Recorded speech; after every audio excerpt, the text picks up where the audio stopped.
Grafa Institute. Di era Orde Lama, sebelum pemberontakan, PKI memainkan propaganda adu domba untuk menguras habis energi bangsa Indonesia. Memanfaatkan tangan Soekarno selaku presiden, hingga lahirlah perang dengan DITI, PRRI, Parmesta, hingga Operasi Ganyang Malaysia. Padahal, sebelumnya, mereka semua adalah rekan-rekan seperjuangan Soekarno semasa perang merebut kemerdekaan. Tidak cukup di situ.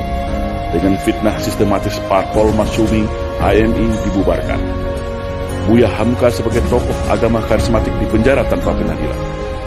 Sampai pada puncaknya, 7 orang jenderal TNI nasionalis dibunuh.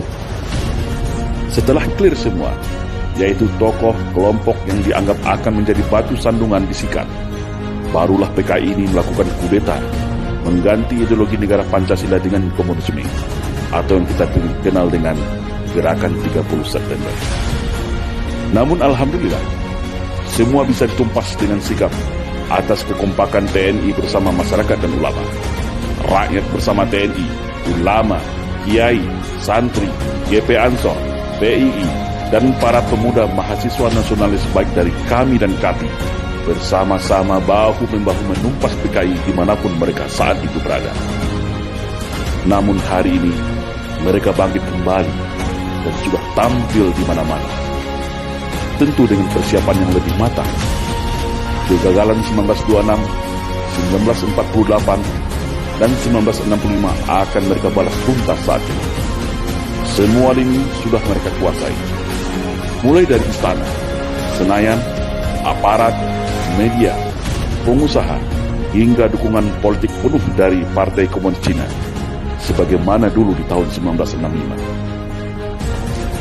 Kekuatan utama yang dianggap ancaman sudah mereka eliminir.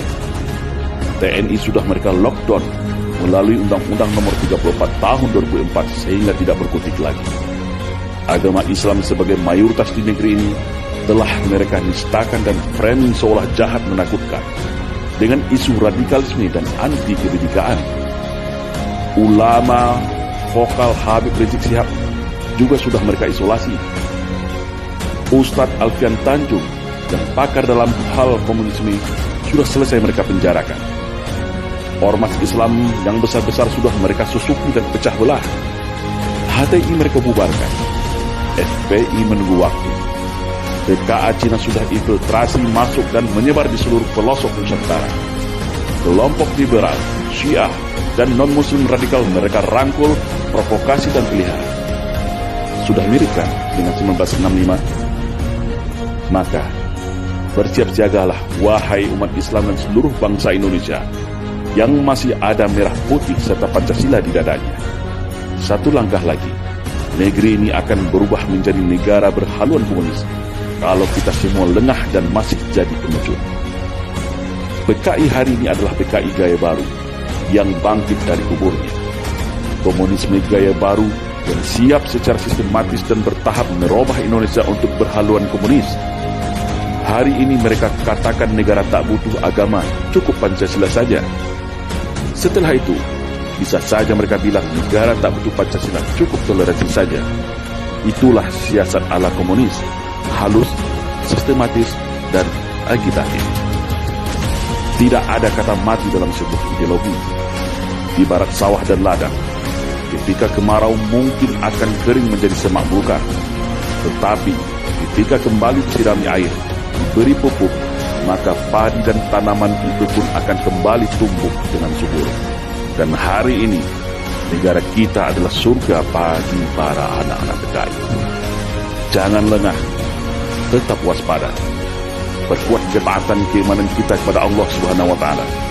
Perkuat kerukunan dan persatuan antar sesama. Karena ajaran komunisme tidak akan bisa hidup kalau rakyat Indonesia dekat dengan agama. Komunisme akan mati kalau kita sesama anak bangsa hidup rukun, saling toleransi, berdamai, dan bersatu tanpa membedakan sara. Karena fitnah adalah senjatanya PKI. Adu domba dan hasut-menghasut adalah pisaunya PKI.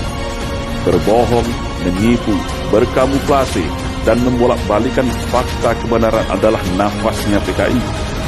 Membenci agama dan berupaya menjadikan agama sebagai musuh negara adalah agenda utama PKI. Bersiap-siagalah wahai rakyat Indonesia. Mereka sudah ada di hadapan, di samping, di belakang, bahkan di sekeliling kita. Dan ingatlah, ketika ada yang mengatakan bahwa komunisme itu sudah mati dan tidak ada lagi, maka hati-hatilah, mereka itulah komunisme. Atau minimal korban dari hasil cuci otak kader-kader komunis yang gemus dan oportunis. Waspada.